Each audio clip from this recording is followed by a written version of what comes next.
নমস্কার, এনকেটিভি বাংলা ডিজিটালে আপনাদের সঙ্গে রয়েছে আমি কুন্তল। তৃণমূল সাংসদ অভিষেক বন্দ্যোপাধ্যায়ের বিশাল বাড়ি কি ভেঙে দেবে বিজেপি সরকার? 188A শান্তিনিকেতন এই প্রাসাদ বাড়িতে রাখা হবে গৃহহীন ফুটপাতের বাসিন্দাদের। তাহলে অভিষেক কোথায় থাকবেন?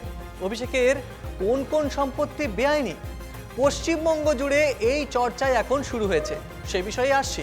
তার আগে জানিয়ে রাখি, তোলাবাজিতে থানায় অভিযোগ আছে আগে, তাহলে তারা সাবধান হয়ে যান। কেন বলছি তাহলে শুনুন মুখ্যমন্ত্রী শুভেন্দু অধিকারী কি বলছেন। এই সেশনে বিল আসছে আমার দপ্তর, স্বরাষ্ট্র দপ্তর। অনেকেই ভাবছেন 2 মাস থাকলাম তারপরে আইনি লড়াই করে জামিনে বেরিয়ে এলাম। এই সেশনে বিয়ে কমিটি অনুমোদন দিলে শেষ দিনে বিল আসছে, সম্পত্তিও বাজেয়াপ্ত করব, সম্পত্তি অকশন করব। শুনলেন তো মুখ্যমন্ত্রীর কি হুঁশিয়ারি এবং আগামী দিনে কি কড়া পদক্ষেপ নিতে চলেছেন বিজেপি সরকার। পশ্চিমবঙ্গে এবার বিল পাস করে সেই আইনের আওতায় এই সিন্ডিকেট রাজ তোলাবাজদের শ্রীঘরে পাঠানোর ব্যবস্থা করছে পশ্চিমবঙ্গের বিজেপি সরকার। এখানেই শেষ নয়, কালীঘাটপন্থী তৃণমূলের সর্বভারতীয় সাধারণ সম্পাদক অভিষেক বন্দ্যোপাধ্যায়ের বিরুদ্ধেও বেআইনি সম্পত্তির অভিযোগ উঠেছে। ডায়মন্ড হারবারের তৃণমূল সাংসদ অভিষেকের প্রাসাদ বাড়ি বেআইনি প্রমাণ হলে সেই ঘরে রাখা হবে রাস্তায় আশ্রয় নেওয়া গৃহহীনদের। অন্তত তেমনটাই গতকাল বিধানসভার অধিবেশনে জানিয়েছেন শুভেন্দু অধিকারী। ওই আমতলা হরিশ মুখার্জি, হরিশ চ্যাটার্জি রোডের ওই প্রাসাদগুলোতে কলকাতার রাস্তায় রাত্রিবেলা ফ্লাইওভারের নিচে যারা থাকে তাদেরকে রাখাবো। চলতি বিধানসভা অধিবেশনের শেষ দিন অর্থাৎ 24শে জুন বাংলার বিজেপি সরকার একটি বিল আনতে চলেছে, যার মাধ্যমে দুর্নীতিগ্রস্তদের সম্পত্তি সরাসরি বাজেয়াপ্ত করা হবে। এবং দক্ষিণ 24 পরগনার ফলতা বিধানসভা এলাকায় এবার উপনির্বাচনের আগে প্রচার থেকেও সদ্য মুখ্যমন্ত্রী হয়ে শুভেন্দু অধিকারী কি বলেছিলেন? ভাইপোর সম্পত্তির তালিকা আনিয়েছেন তিনি। কলকাতায় 24টি সম্পত্তির খোঁজ পেয়েছেন তিনি।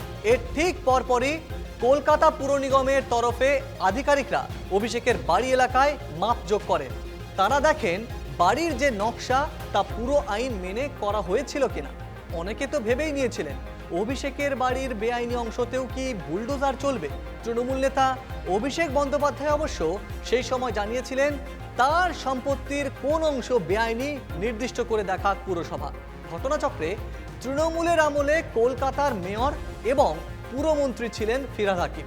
অর্থাৎ অভিষেকের প্রাসাদ বাড়ি যদি বেআইনি হয় তার দায় গিয়েও পড়বে ফিরহাদেরই উপর। আর তিনি এখন মমতা বন্দ্যোপাধ্যায়ের সঙ্গে দূরত্ব তৈরি করে নতুন তৃণমূলের সঙ্গে থাকার চেষ্টায় রয়েছেন ফিরহাদ হাকিম।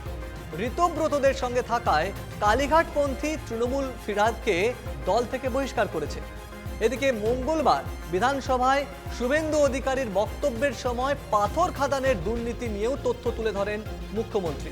নিজের দাবির সপক্ষে তথ্য দিয়ে তিনি বলেন, বীরভূমের খাদান পাথর খাদান থেকে আগের জমানায় বছরে মাত্র 7 কোটি টাকা রাজস্ব আসত। সেখানে বিজেপি সরকার ক্ষমতায় আসার পর মাত্র 1.5 মাসের মধ্যেই নাকি সেই রাজস্ব বেড়ে হয়েছে 83 কোটি টাকা। অর্থাৎ এই রাজস্ব 100 কোটি টাকা পর্যন্ত ছুঁয়ে ফেলবে বলে আশা শুভেন্দু অধিকারী।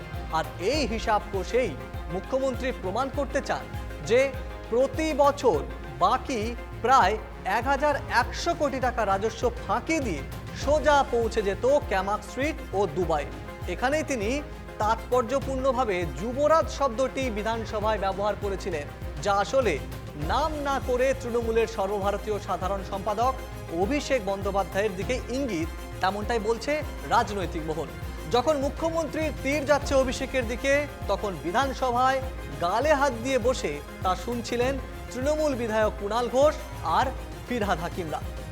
অর্থাৎ বুঝতেই পারছেন আগামী দিনে তোলাবাজি কিংবা সিন্ডিকেট রাজ রুখতে, অর্থাৎ তৃণমূল সরকারের আমলে দিকে দিকে যে তোলাবাজির অভিযোগটা উঠছিল 15 বছর ধরে, যা ক্রমশই গভীর হচ্ছিল, এবার বিজেপির সরকার তোলাবাজদের বিরুদ্ধে আইন করতে চলেছে এবং সেই আইনের আওতায় তাদের সম্পত্তি বাজেয়াপ্ত করে নিলাম করা হবে। অর্থাৎ তারা সর্বশান্ত তাদেরকে করে দেওয়ার জন্য বিজেপি সরকার একদম প্রস্তুতি নিচ্ছে।